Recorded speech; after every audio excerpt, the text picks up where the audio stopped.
नमस्ते। आज के इस विश्लेषण में हम बात करने वाले हैं एक ऐसे मैसिव और मल्टी लेयर्ड इकोसिस्टम की जो स्टेम और ह्यूमैनिटीज में भारत के सबसे ब्राइट माइंड्स को पहचानता है और तराशता है, द इंडियन ओलंपियाड इकोसिस्टम। तो बिना किसी देरी के सीधे इस टॉपिक की गहराई में चलते हैं। जरा इस नंबर पर गौर कीजिए, 25 लाख से ज्यादा। ये कोई छोटा आंकड़ा नहीं है। हर साल इतने बच्चे इन एकेडमिक कॉम्पिटिशन्स में हिस्सा लेते हैं। अब सोचिए, इतने विशाल टैलेंट पूल को आखिर कैसे बेंचमार्क किया जाता है और इसमें से क्रीम कैसे फिल्टर होती है, ये समझना सच में बहुत दिलचस्प है। इस सफर को आसान बनाने के लिए हमने इसे 5 हिस्सों में बांटा है।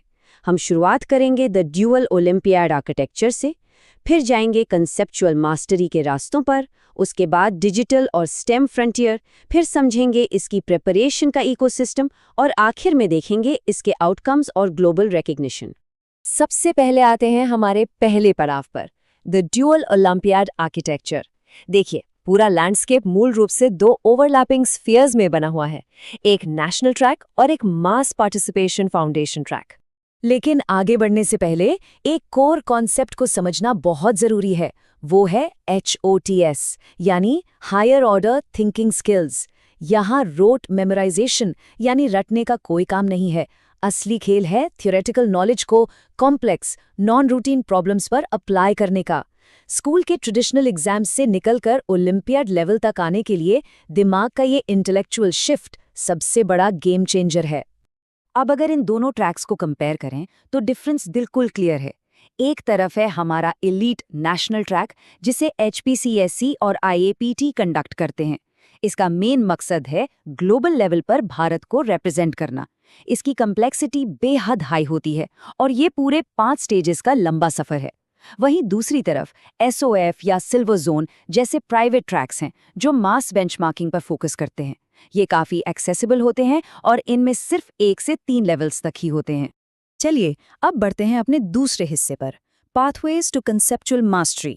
खास तौर पर मैथमेटिक्स और साइंस की उन चुनौतियों पर जो किसी गॉन्टलेट से कम नहीं। मैथ्स ओलंपियाड का सफर सच में एक कड़ी परीक्षा है जो इन 4 स्टेजेस से गुजरकर पूरी होती है। स्टेप 1 IOQM में आपकी न्यूमेरिकल एप्टीट्यूड को टेस्ट किया जाता है, लेकिन स्टेप 2 यानी RMO तक आते आते गेम बदल जाता है। यहाँ आपसे प्रूफ बेस्ड रीजनिंग मांगी जाती है, मतलब सिर्फ आंसर्स कैलकुलेट नहीं करने बल्कि डिटेल्ड लॉजिकल प्रूफ्स लिखने पड़ते हैं। उसके बाद INMO एक फाइनल नेशनल फिल्टर का काम करता है और तब जाकर बेस्ट ऑफ द बेस्ट आखिरी ट्रेनिंग कैंप यानी IMOTC तक पहुंचते हैं। और सबसे मजेदार बात पता है क्या है? इन टॉप लेवल्स पर स्कूल के टिपिकल टॉपिक्स जैसे कैलकुलस को जानबूझकर बाहर रखा गया है। यहाँ पूरा फोकस एडवांस्ड डिस्क्रीट मैथमेटिक्स पर होता है। आपसे अलजेब्रा, नंबर थ्योरी, ज्योमेट्री और कॉम्बिनेटोरिक्स जैसी कॉम्प्लेक्स फील्ड्स के डीप कॉन्सेप्ट्स परखे जाते हैं। साइंस ओलंपियाड्स की बात करें तो इनकी टाइमलाइन किसी रिलेंटलेस मैराथन से कम नहीं है। अगस्त में रजिस्ट्रेशन शुरू होता है, नवंबर में फर्स्ट स्टेज के NAC एग्जाम्स होते हैं, उसके तुरंत बाद जैन-फेब में INO और फाइनली अप्रैल-मई में सिलेक्शन कैंप्स। एक एस्पिरेंट के लिए पूरा एकेडमिक ईयर कितनी तेज रफ्तार और डेडिकेशन के साथ निकलता है, ये टाइमलाइन उसी का सबूत है। साइंस ट्रैक के अंदर भी एक बहुत क्लियर डिस्टिंक्शन है। जूनियर साइंस यानी NSCJS क्लास 10 और उससे छोटे बच्चों के लिए है, लेकिन इसमें फाउंडेशनल कॉन्सेप्ट्स को भी 11th और 12th क्लास की डिफिकल्टी लेवल पर टेस्ट किया जाता है। वहीं अगर आप सीनियर साइंस ट्रैक्स को देखें तो वो बिल्कुल एडवांस यूनिवर्सिटी एंट्रेंस एग्जाम्स को टक्कर देते हैं। फ्लूइड डायनामिक्स और मॉलिक्यूलर बायोलॉजी जैसे टॉपिक्स यहाँ इंजीनियरिंग लेवल की रिगर के साथ पूछे जाते हैं। अब आते हैं हमारे तीसरे सेगमेंट पर, the digital and stem frontier. यहाँ हम मॉडर्न एज के इन्फॉर्मेटिक्स और मास पार्टिसिपेशन की दुनिया एक्सप्लोर करेंगे। इन्फॉर्मेटिक्स ओलंपियाड में एंट्री लेने का ये ड्यूअल सिस्टम सच में बहुत ब्रिलियंटली इंक्लूसिव डिज़ाइन किया गया है। अगर आपकी लॉजिकल और एल्गोरिथमिक थिंकिंग स्ट्रॉन्ग है लेकिन आपको कोडिंग बिल्कुल नहीं आती, तो आप जायो के पेपर बेस्ड रास्ते से जा सकते हैं। और अगर आप C++ के चैंपियन हैं तो ZCO का ऑनलाइन प्रोग्रामिंग कॉन्टेस्ट बिल्कुल आपके लिए है। दोनों ही रास्ते आगे बढ़ने का बराबर मौका देते हैं। वहीं अगर प्राइवेट फ्रेमवर्क्स की बात करें जैसे साइंस ओलंपियाड फाउंडेशन, तो उनके एग्जाम्स का स्ट्रक्चर बड़ा ही सोच समझ कर बनाया गया है। लेवल 1 एग्जाम्स में रफली 60% क्वेश्चंस आपकी करंट क्लास सिलेबस से होते हैं और 40% पिछली क्लास से। इसका मकसद सिंपल है, हायर ऑर्डर लॉजिक को चैलेंज करने से पहले बच्चों की बेसिक फाउंडेशंस को बिल्कुल रॉक सॉलिड बनाना। और हाँ, ये मत सोचिए कि ये प्राइवेट ट्रैक्स सिर्फ स्टेम तक ही लिमिटेड हैं। इनका स्कोप काफी बड़ा है। इंग्लिश ओलंपियाड्स में लिटरेरी एनालिसिस और कल्चरल इडियम्स परखे जाते हैं।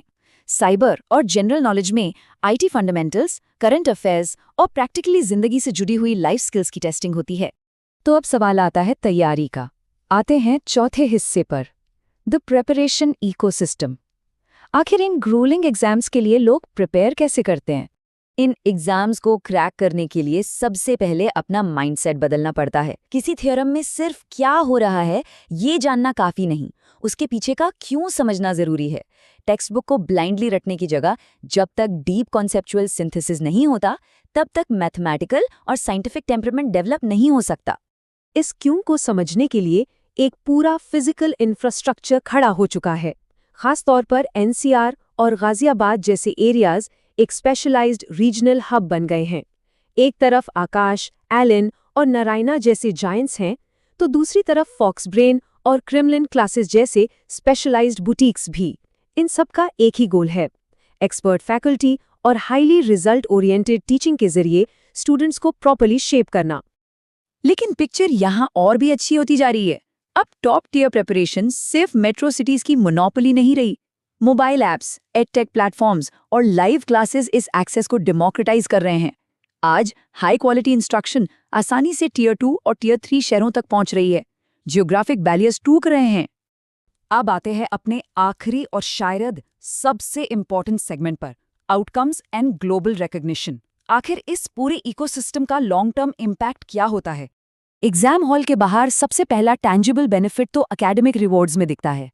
चेन्नई मैथमेटिकल इंस्टीट्यूट यानी CMI और IITs जैसे absolute top tier institutes national camp qualifiers को या तो डायरेक्ट एडमिशन रूट देते हैं या सिग्निफिकेंट बोनस पॉइंट्स।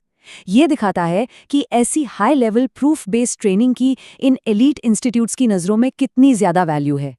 लेकिन असली जीत सिर्फ कॉलेज एडमिशन नहीं है। इस पूरे प्रोसेस में बच्चों के अंदर एक जबरदस्त क्रिएटिविटी, डिसिप्लिन और कभी ना हार मानने वाली परसिवियरेंस डेवलप होती है। इन्फॉर्मेटिक्स से आई हुई एल्गोरिथमिक मास्टरी सीधे आगे चलकर हाई परफॉर्मेंस टेक रोल्स में काम आती है। छोटी उम्र में ग्लोबल एकेडमिक कम्युनिटी से जुड़ने का ये अनुभव एक ऐसा लाइफ लॉन्ग कम्पेटिटिव एज बन जाता है जो हमेशा उनके साथ रहता है। ये सब सुनने और समझने के बाद NEP 2020 जैसी मॉडर्न एजुकेशनल पॉलिसीज के इस दौर में एक बड़ा सवाल उठता है। दुनिया तेजी से बदल रही है, तो हम आने वाली जनरेशन्स के फ्यूचर रेडी स्किल्स को असेस कैसे करेंगे? एक नया ट्रेंड जो हमें इसका जवाब दे रहा है वो है स्टेम इनोवेशन और AI ओलंपियाड्स की शुरुआत। ये दर्शाता है कि अब टेस्टिंग सिर्फ ट्रेडिशनल मैथ और फिजिक्स तक सीमित नहीं है, बल्कि हम उस डिजिटल फ्लुएंसी और इंटरडिसिप्लिनरी अप्रोच की तरफ बढ़ रहे हैं जिसकी नए जमाने को सबसे ज्यादा जरूरत होगी। इस विश्लेषण को हम इस एक प्रोवोक करने वाले थॉट के साथ खत्म करेंगे। जैसे जैसे आर्टिफिशियल इंटेलिजेंस एजुकेशन के पूरे लैंडस्केप को कंप्लीटली रीशेप कर रहा है, क्या आने वाले कल के ओलंपियाड्स ये टेस्ट करेंगे कि हमें कितना कुछ याद है, या फिर ये टेस्ट करेंगे कि हम कितना यूनिकली और इंडिपेंडेंटली सोच सकते हैं? इस बारे में सोचिए ज़रूर। आज इस सफ़र में हमारे साथ जुड़ने के लिए बहुत बहुत शुक्रिया।